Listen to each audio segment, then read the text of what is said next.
जराये के मुताबिक नामालूम शख्स ने माल रोड पर वाक़या होटल की इंतजामिया को गाड़ी के मालिक को कमरा देने के लिए फोन किया। होटल इंतजामिया ने मामला मशकूक जानकर पुलिस को वाक़े की इत्तला दी।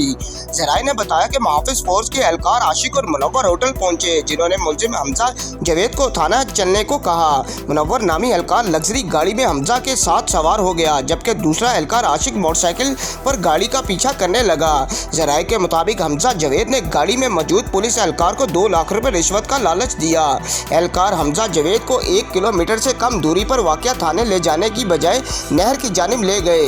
नहर किनारे पहुंचकर पुलिस एहलकार मुनव्वर और गाड़ी मालिक हमजा जावेद के दरमियान तल्ख कलामी हो गई, जिस पर मामला खराब हो गया।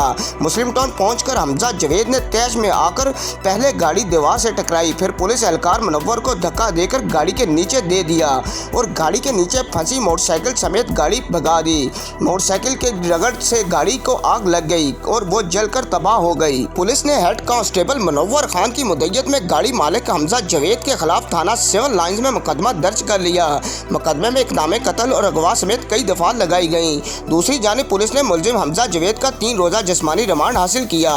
मुलजिम टेक्सटाइल मिल का मालिक है, जिसने पुलिस को बताया कि गाड़ी माल रोड के करीब वाक़या शोरूम में उमर शेख नामी शख्स से खरीदी थी, जबकि गाड़ी में 2.5 करोड़ रुपए की रकम भी थी। ताहम पुलिस का कहना है कि गाड़ी मुकम्मल जल चुकी थी, रकम का कोई इल्म नहीं है। कैमरामैन बासित अली के साथ अतीक बशीर, न्यूज़ टाइम 1 लाहौर।